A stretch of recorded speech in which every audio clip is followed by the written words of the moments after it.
This season is kind of special because it's about a group of special people. Women who have exemplified what service is, women who have exemplified the things that we were raised and taught by our mothers. Without further ado, ladies and gentlemen, 8-time Emmy Award winning journalist, my friend and partner, Mr. Maynard Eaton. Hello again and welcome again, as Jim said. My partner said, welcome to Newsmakers Live. Women in the courts, you talk about power, talk about fear. Never mind at home. But women in courts seem to have a degree of power unparalleled in political climate, seemingly.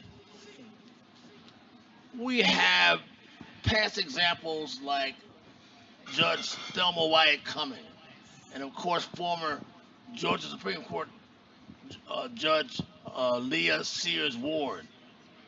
We also have to my left here Judge Wanda Dallas, the Magistrate Court in Clayton County, and to my right Miss Cassandra Kirk, the Chief Magistrate Judge in Fulton County. You guys know each other. We do. Very much so. Really kind of come up together in the ranks, am I correct? We have. So we met in the Fulton County DA's office, and we've kind of been stair-stepping each other after that. And it's interesting because Judge Kirk and I, we first were assistant district attorneys. Right. And I remember you back in those days, in the 90s, when you both started. Okay, right. Was it tough then? Was it tough earning your stripes, getting your respect, climbing the ladder?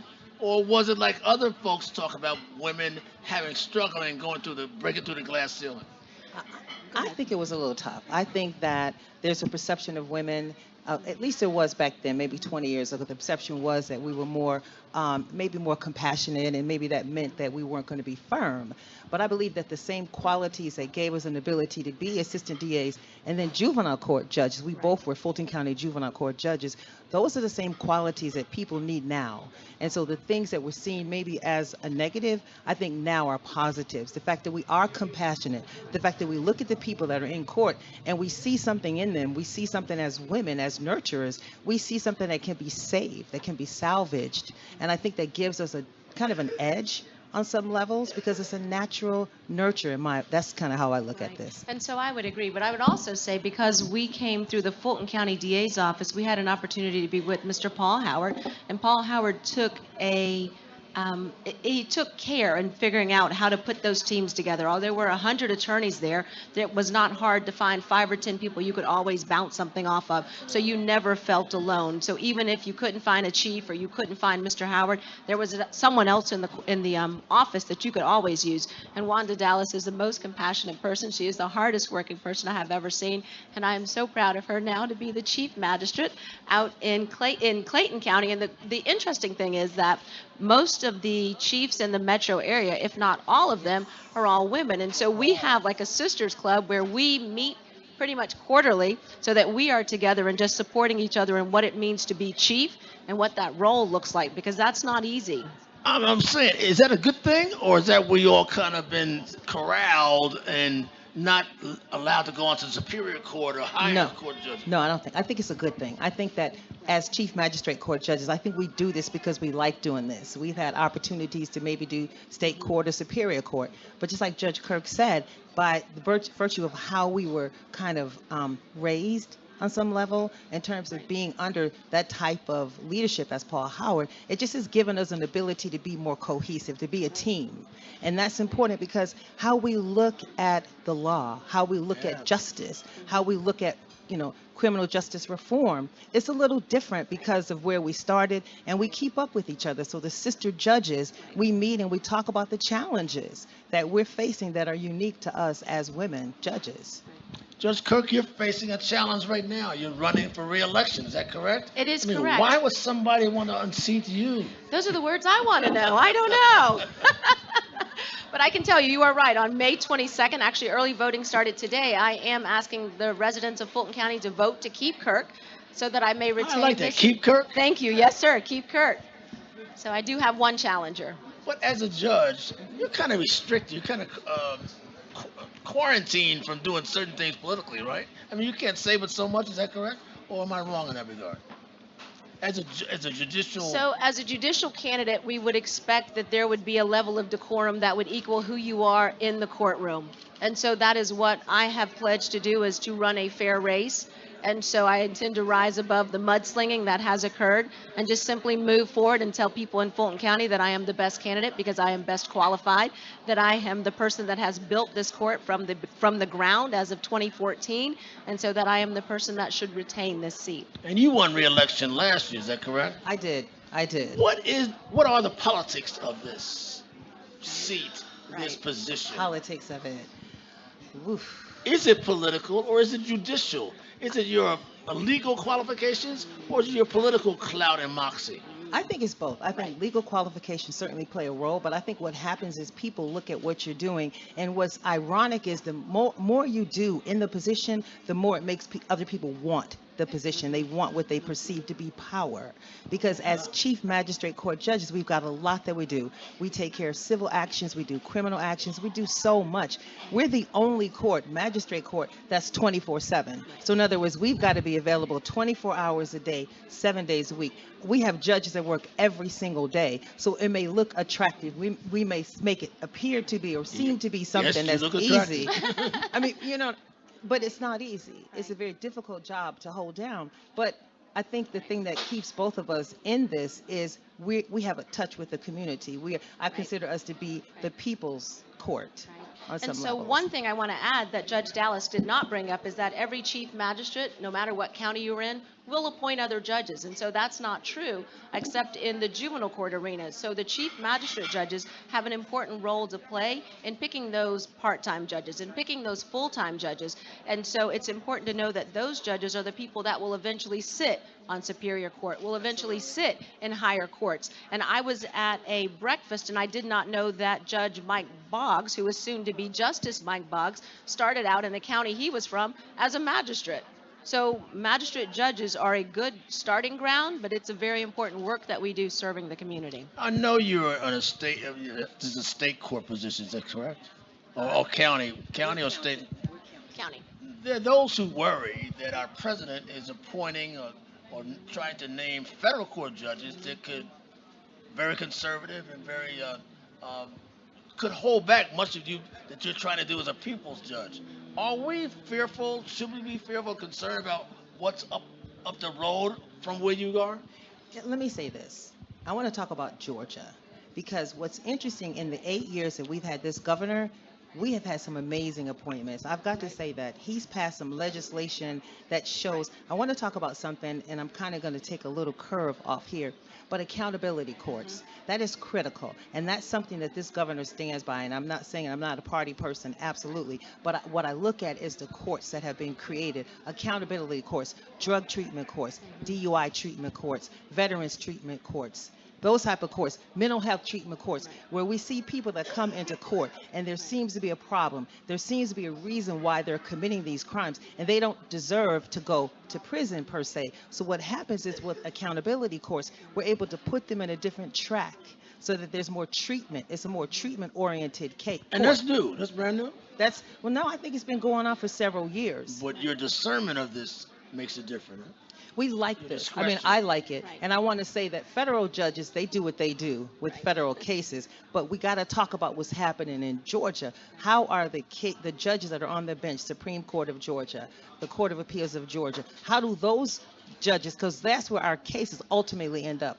If we have an appeal, they end up with the Court of Appeals, the Supreme Court of Georgia, who are the ultimate arbiters of what the law is, and they make the law in Georgia. So while the federal bench does what the federal bench does with those federal crimes, we're dealing day to day with the crimes that are happening here in Georgia. And so, if I could, tagging on to that, there is also the criminal justice reform that is moving forward, that has moved forward since this governor has been in place. He has put forward commissions that have restructured our juvenile court. And because both of us were juvenile court judges, we can tell you that the new juvenile court law is absolutely what this state needed. It helps kids not linger in foster care. It helps those kids that should not be in jail get out of jail. It helps figure out how that looks across the state, because now those timelines are standardized. They aren't depending on what county you live in and what your judge wants to do. There are timelines that are set by statute, which gives every child in the 159 counties an opportunity to be treated fairly. This governor has not moved so much on civil justice reform, but those are the things that are coming down the pike. And magistrate court is a place where civil justice reform can be seen best, because we do small claims cases less than 15,000. We do garnishment cases. We do landlord-tenant cases. So when there are civil cases, heavy volume civil cases, they're going to occur in magistrate court, and they need to occur quickly. The only way that can happen is for all of the magistrate judges and all of the judges in the other courts to figure out what civil justice reform looks like and figure out how much we really want to help people. Before we move on, I'd like for you all to do a little campaigning here.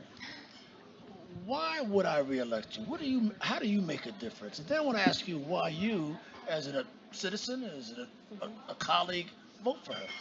Well, what do you do that makes a difference? Why do I want you back there? So since 2014, as I mentioned, there was legislation that created the court in its current form. And so what I have done when I came in 2015, the first thing I did was assess the business practices. How is this court running? What does it look like in terms of our money? And what I found out was the court was not running efficiently. The court wasn't taking care of its cases. So in 2016, when I appointed Kathleen Tina Robinson to be our clerk of court for the magistrate court, what we learned is there were 30,000 open small claims case. So that's 30,000 cases where people didn't know what the outcome of their cases were. Cases had been lingering. Cases were not correctly docketed. And so in 2 years, what we did was close all those cases. We figured out where people should have been. We called in judges. We put them on the bench. And we figured out, using our interns actually, what cases needed hearings and what cases simply needed closing. So that's the first thing that I did. The other thing that we did was we talked about the appointment process of judges. I brought in outsiders to help me evaluate the judges. Surely the burden was on me to do so, but I wanted the citizens, other citizens, to help me pick those people that would judge people in magistrate court. So that was one of the things. A big piece of what I did was also to create a website for the court that was user-friendly, something that would invite people to use it. So it's the first one we've had. It is created so that there are frequently asked questions. Sometimes you go to a website and you're like, what is a garnishment? You can go to the website and figure it out. We have worked as a magistrate council on a guide and file system so that when our county we were the first county in the magistrate courts that actually did a civil e-filing. So when we went to that, we were able to use information from the magistrate council to do a guide and file system. And so it's like TurboTax for your taxes, but it's for our legal cases. The other thing that I have done is I'm most proud about is our court won a grant from the National Center for State Courts. We were one of 4 courts nationwide that won this grant to simplify our high volume courts. And so I have done a lot. That's just a little bit about the things that I have done. I have restructured the court. We have an order of business. We have time off for the judges that's planned so that we know when we are in recertification, we don't need citizens coming and sitting and having their cases continued because we won't be there. Judge Dallas, you're sitting in a similar position, but why would I want to vote for her? Why should I even care that she's a black woman sitting in that position? Because I think what's important is what Judge Kirk just outlined to you, the amazing strides that she's made in Fulton County in the magistrate court. And I believe before you got there was a whole different structure of magistrate court, wasn't there? There was. So what she's done, and just amazingly in 2 years, has restructured the court to make it more user-friendly. And you know, it's amazing because people don't see how much you do. And when you're campaigning, I don't think you see how much you do until you're campaigning. And then for some reason, you're forced to kind of condense everything and come up with you know, just to spit it off and say, this is what I've done, this is what I've done. And so I've known Judge Kirk for almost 20 years. And I've known her to be a woman of integrity, a woman of an ethical woman, compassion, and we work well together. And why would you break something or try to fix something that's not broken? It's already working. We hear so much about the power, the judicial power. We also hear of judicial corruption. What's to prevent you guys from being approached or corrupted by money, by greed, by whatever outside forces? And I'm sure you're approached. The fear of being brought before each other. Yes. Also, the other thing, though, is we're both women of faith. And so when you know to whom you belong, there's only so much you're going to allow That's someone to good. push you to That's do. good. And so that is one thing that we know because we have prayed together over interviews. We have prayed together over a lot. Like we go back. And so having a faith and knowing that you belong to something greater than what's walking here helps get you on the right path. And let me say something about that, and I'm glad you said that. As women of faith, understand something. When someone is in our court, it's not just based on the law, how we rule. It's based on something else that drives us. It's what am I supposed to do as a woman of God? What am I supposed to do to show mercy, to show grace? And that really happens? Absolutely. That's not Absolutely. just words? No, absolutely. If you ask anyone who comes into Clayton County, I pay attention. I listen to everyone who comes in that court.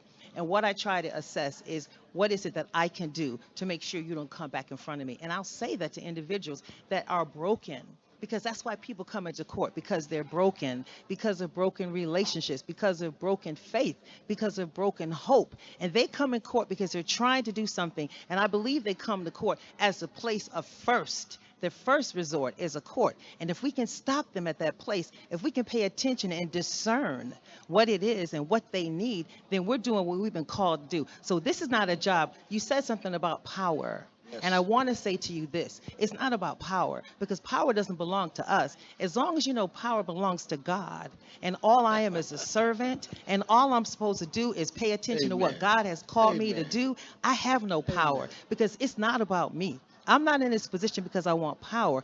I'm in a position because I understand where my power comes from And the who importance of I owe serving, right. my service to. Right. Absolutely. Absolutely.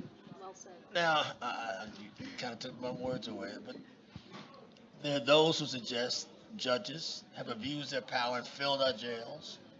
There are those who suggest in your county that your sheriff uses and some allege abuses his power.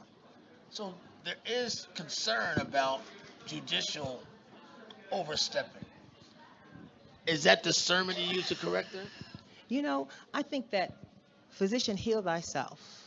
I believe we have to be accountable first to God. And I can say this to you about the sheriff in Clayton County. That sheriff cares about the citizens in Clayton County.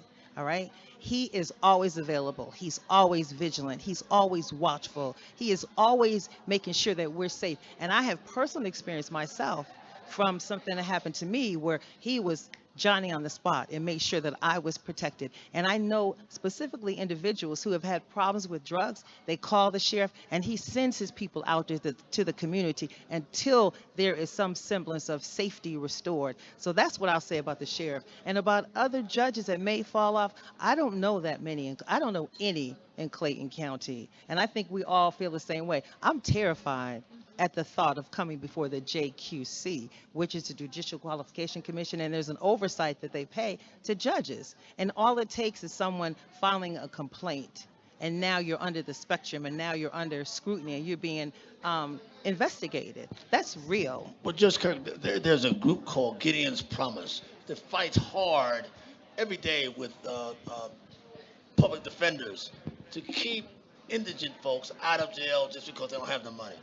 Is that a problem preventing those who don't have from being incarcerated because of their lack of funds? And so going back to the criminal justice reform, that is something that the state is looking at, but it's also something the city of Atlanta has already passed their misdemeanor bail reform. Fulton County is looking at passing something similar in terms of misdemeanor bail reform. We don't want to jail those because they are too poor to pay, and we don't want to jail those with mental illness simply because they have mental illness. And so we as a county need to figure out where that line is, because the truth is officers can write citations, but the problem is the court can't tell the officer what to do. And if the officer makes an arrest warrant, the only thing we can do is assess that defendant at first appearance and make a determination, first off, that it's still a citizen. They just happen to be on the wrong side today. And that we need to figure out if this is someone that's a danger, someone that's not coming back, or someone that we can release on a lesser level to allow them to return to their families, because you don't want people losing their job. But that's a lot of pressure. I mean, you got somebody's life, future, You do. family in your hands every day. You see them for the first time. Isn't that tough? It is tough. Isn't that draining? And I want to add something too, that our legislators have addressed the whole bail issue under House Bill 407, and that was just passed, waiting for the governor to sign that in July. And that's a House bill that presupposes that we have to look at individuals based on their ability to, not based on their ability to pay, but or based on their inability to pay. So we've got to use some different parameters and different, I guess, factors in posting a bail. So that's something that the state legislature has looked at in addition to the city of Atlanta. And that's exciting when you see things like that, because now that gives judges discretion. It gives us an ability under a bill to look at factors other than, trying to penalize someone on some levels who cannot afford to pay to post a bond. We hear a lot about sex trafficking, especially in Fulton County and Clayton County. We hear a lot about the Me Too movement. We've heard a lot about the Bill Cosby's. How does that play out in your courts? Sexual assaults. I want to talk about something, and it's a burden when we talk about our young people and sexual assaults. There seems to be an increase in the level of sexual assaults that are happening with our young people. And a lot of this has to do with cyberbullying. A lot of this has to do with social media. And so what's happening now, and I want to say this, it's important for young people to understand something. If you transmit a picture, a video of a child, if you're under 18 rather, and you transmit a video, there is a law. It is a misdemeanor to transmit a video of someone that is under the age of 14. If you're under the age of 18, it's a misdemeanor offense now. And that's something young people don't seem to understand. They're using their cell phones. They're using social media. And they're using these things as weapons against other children. Suppose a young lady is in a relationship with a young man, and he takes a video of her. If he sends it to anyone else, it is a crime. You understand that? Young people don't seem to understand that. And we've got to talk about this. And this is something that I'm trying to, as former juvenile court judges, our children are our passion. Young people are our passion. Cyberbullying is happening all the time. So we've got to pay attention to what's happening to our children. Do you understand that? What is happening to our children? I see young people in my court that have threatened to kill someone. They sent a text, "I'm going to kill you." Do you know that's a terroristic threat? That is a felony. And now there's evidence of this felony by virtue of them taking a picture of the log that you send. So young people don't seem to be aware, and that's what we've got. And it stays with them, does it not? I mean, this doesn't go away. It does not go away. As a matter of fact, they'll try to erase this off of their cell phone, and there's an ability to pull these images back. It never goes away. I want to hear what your thoughts about this, Judge. So specifically what I was thinking is that those things that make Atlanta great, like we get the Final Four, we get the Super Bowl, all those things that make Atlanta great are the exact same things that make children vulnerable. And Atlanta DFACS has, or Fulton County DFACS particularly, has a lot of children in care. Sometimes those children run. Within 48 hours of those children running and being on the street, there's a chance, there's a strong possibility that they will be picked up and groomed by someone who is going to use them as you would use simply a tool. Use them like you order pizza. There is a strong possibility that when people come, business people come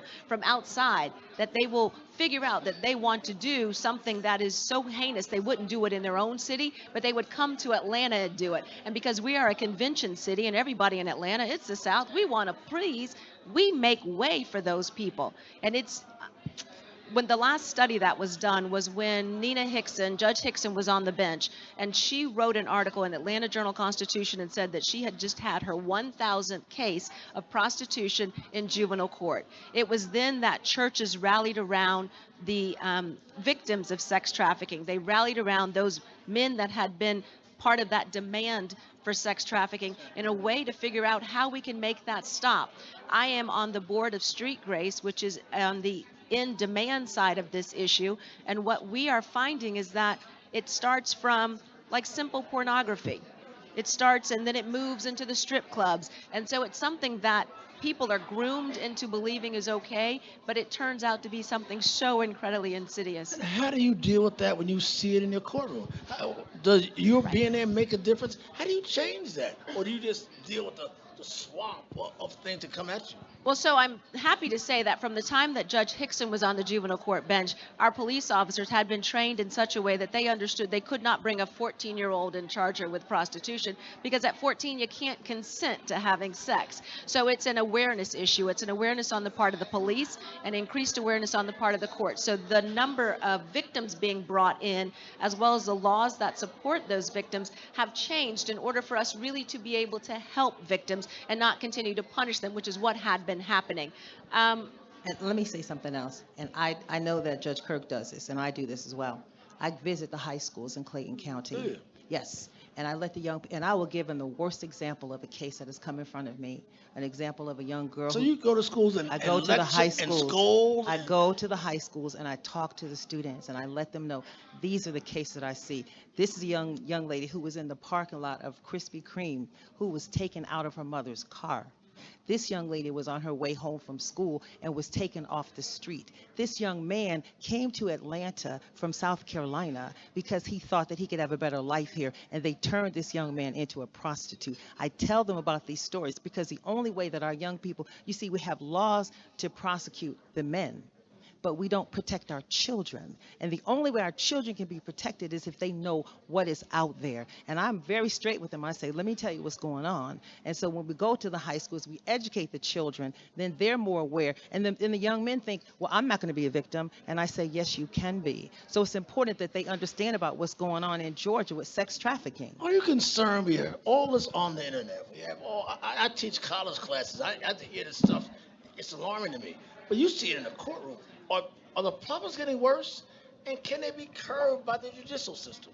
Or are you just traffic cops? We're not traffic cops. I think we have an opportunity to intervene. So I think we have an opportunity to intervene, and I think it's important for judges to be able to assess cases with the help of the prosecution, with the help of the defense, and to be able to say, this is a case of someone that deserves a second chance. This is a case of someone that had a bad day. And so sometimes good people do bad stuff. Everyone's not terrorizing us. There are some people that absolutely deserve, or for the safety of the community, should not be released. And if they are in fact found guilty, they should be moved quickly to the next level. The problem in Fulton County is we have defendants that are sitting in jail waiting on trials.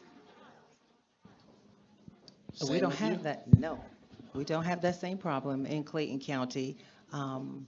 It's a faster move in Clayton County, but I worked in Fulton County. The backlog because there's so many cases?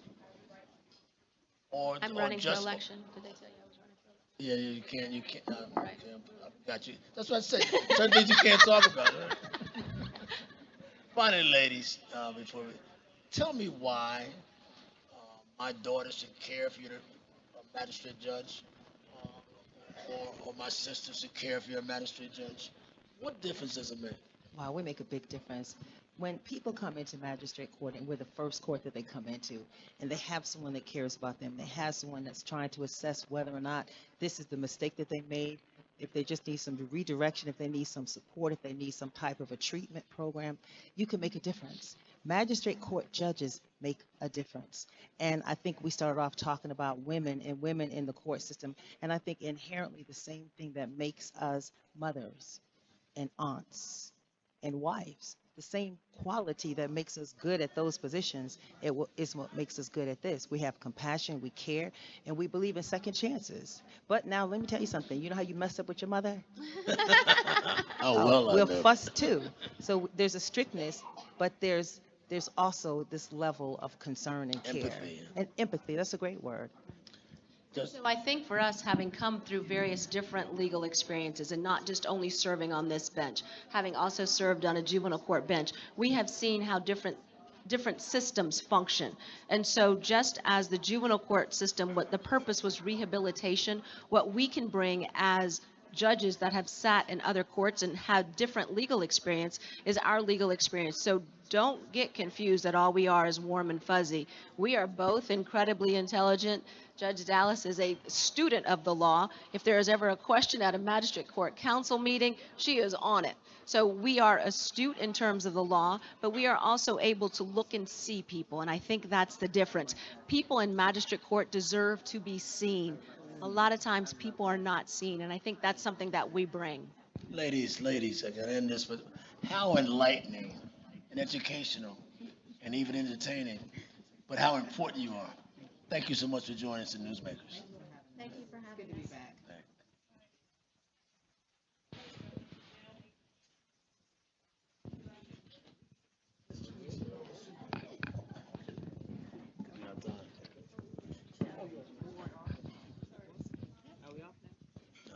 Go on.